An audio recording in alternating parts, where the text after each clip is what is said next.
et en modernisa d'autres tout le long de la nouvelle frontière, tissant ainsi un épais vaisseau défensif.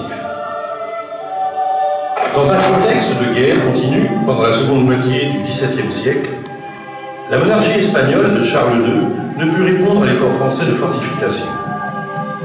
Le système défensif hispanique occidental s'articula loin de la frontière avec les fortifications de Gérone, Rosas, Palamos. En 1715, à la fin de la guerre de succession, les ingénieurs militaires au service de la monarchie espagnole commencèrent à envisager un nouveau système défensif pour protéger la frontière face à la France. L'impossibilité de concurrencer Bellegarde et de construire des fortifications à moins de 3 lieues de la frontière, une restriction du traité d'Utrecht, contraignit à trouver un endroit avec de bonnes possibilités de défense qui serait à la fois près du passage frontalier du Perthus pour freiner les possibles attaques françaises.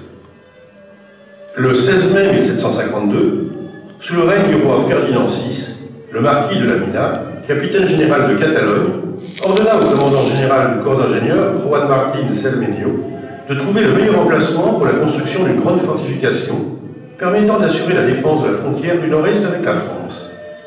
Cermeño décida de construire la nouvelle forteresse sur la colline de Capuchins, près de Figueras.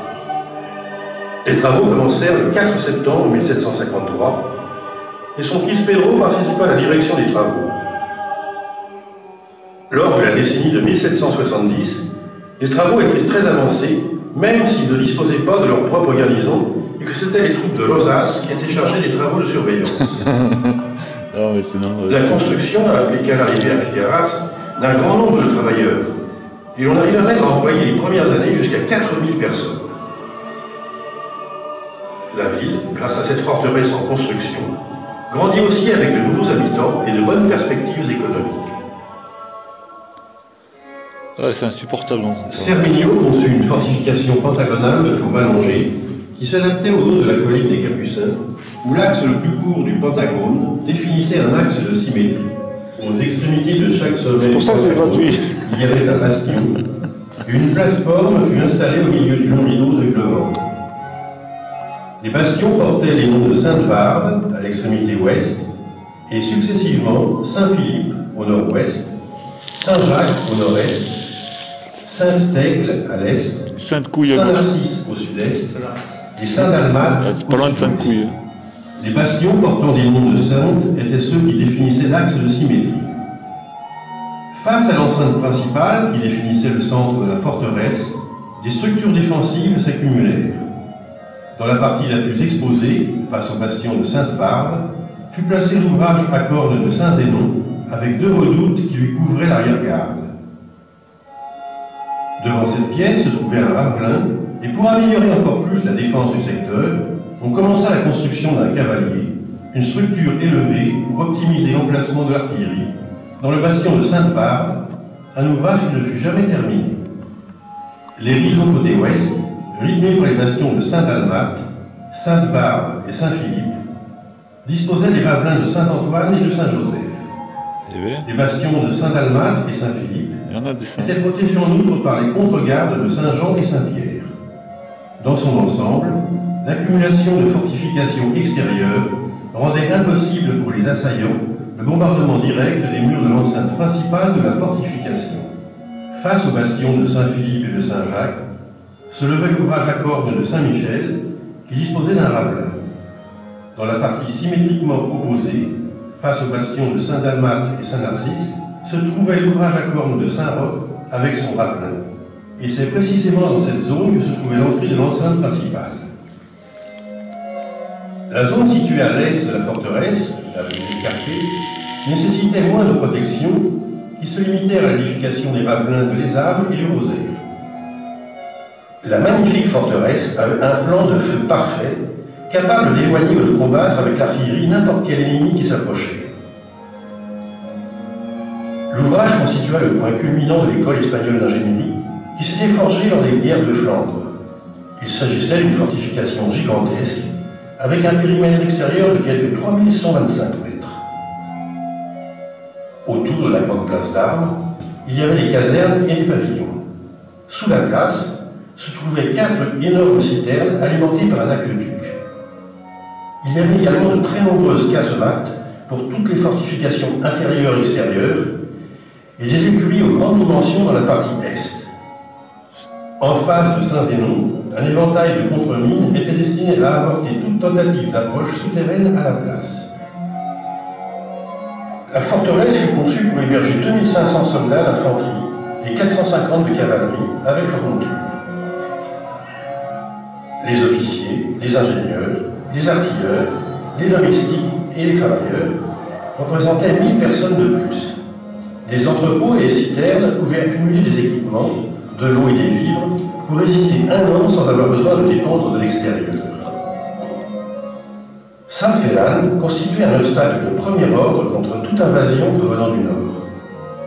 Une armée pouvait difficilement passer outre en laissant à son arrière-garde cette forteresse qui contrôlait la principale voie de communication avec la France. Sainte-Félanne se convertit ainsi en le principal pivot d'articulation de la défense du nord-est péninsulaire, mais aussi en une pièce offensive clé parce qu'elle était pensée comme une base et une plateforme pour accumuler des forces et lancer des attaques contre la France. Ouais. La seule existence de Sainte-Félanne conditionna les approches et les options stratégiques à la fin du XVIIIe siècle et pendant tout le XIXe siècle. L'histoire militaire de la forteresse fut dilatée. Elle souffrit des moments malencontreux, comme la reddition de 1794 face aux troupes de la République française. D'autre part, elle joua un rôle important pendant la guerre d'indépendance, quand les troupes napoléoniennes l'utilisèrent pour réaffirmer leur domination. C'est dans ces murs que fut emprisonné et mouru le général Alvarez de Castro, défenseur de Gérone lors du siège de 1809. En avril 1811, les forces de la chaîne supérieure de la Catalogne, commandées par le colonel Francesco Rovira, parvinrent à la récupérer, bien que les Français reprirent la forteresse après l'avoir assiégée pendant 4 mois. Sainte-Félanne joua à nouveau un rôle important en 1823, quand les forces françaises du maréchal Moncey, appartenant à l'expédition des 100 000 fils de Saint-Louis, assiégèrent la place pendant 5 mois. En novembre 1843, le général Meillet, qui se souleva contre Isabelle II, employa toutes ses forces pour défendre la forteresse et résista en son sein pendant 2 mois. Pendant les guerres cardistes, Sainte-Félanne devint une base de l'armée libérale. L'histoire de la forteresse a été parallèle à l'histoire de la ville. Entre 1720 et 1750, la ville de Figueras grandit et dépassa les limites des murailles médiévales. La construction de la forteresse, à partir de 1753, occupa les zones affectées par des critères défensifs, celles qui étaient près de défense, là où il n'était pas possible de construire pour garantir le tir de l'artillerie et pour rendre impossible l'occultation ou la protection des possibles assaillants. Cela empêcha l'expansion de la ville vers le nord et conditionna son extension vers le sud et vers l'est. Avec la forteresse, la population de la ville augmenta. Des officiers et des soldats récemment arrivés s'y installèrent avec leurs familles, et d'autres en formèrent des nouvelles à Figueras. Des officiers à la retraite, des entrepreneurs fournisseurs de l'armée, des artisans et des travailleurs qui, directement ou indirectement, travaillaient pour la forteresse, peuplèrent la ville en tissant une maille dense de relations et de solidarité. Les habitants de Figueras bénéficièrent des infrastructures et de l'activité économique découlant de la présence militaire. Les ingénieurs de la forteresse contribuèrent aussi à la construction de travaux publics et d'infrastructures qui se traduisirent par une meilleure qualité de vie. Parmi les ingénieurs les plus importants, il convient de signaler Joseph Roca y Bros, qui entre 1842 et 1845 fut l'architecte municipal de Figueras C'est Gonzès. et fut nommé maître d'œuvre des fortifications en 1845. Roca y Bros, un ingénieur militaire, construisit le théâtre principal en 1850, l'actuel musée d'Ali, pour le plaisir de la bourgeoisie émergente et des officiers de la forteresse. Au début du XXe siècle, Sainte-Félanne avait perdu totalement sa fonction stratégique. Il n'était plus qu'une caserne. En 1904, il fut décidé que le château hébergerait une maison d'arrêt qui fut aménagée autour de la zone nord de la forteresse et qui fonctionna jusqu'en 1933. Pendant la guerre civile de 1936-1939, la forteresse fut utilisée comme caserne et attaquée plusieurs fois par l'aviation italienne. Vers la fin du conflit, elle servit à stocker et protéger des œuvres d'art et des grands dépôts de munitions furent entassés dans ses dépendances. C'est dans cette forteresse qu'eut lieu la dernière réunion des Cortes de la République espagnole, la nuit du 1er avril 1839. C'est aussi à San Ferran que fut signé le 3 février de cette même année l'accord de Figueras entre le gouvernement de la République et la Société des Nations afin d'évacuer vers Genève et le temps du conflit des œuvres d'art du musée du Prado et d'autres collections.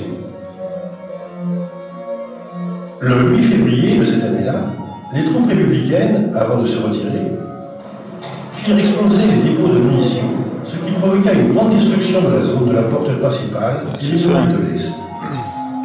Après la guerre civile, la forteresse demeura active comme caserne et accueillit de nombreuses unités qui participaient à la garde et à la fortification de la frontière pyrénéenne.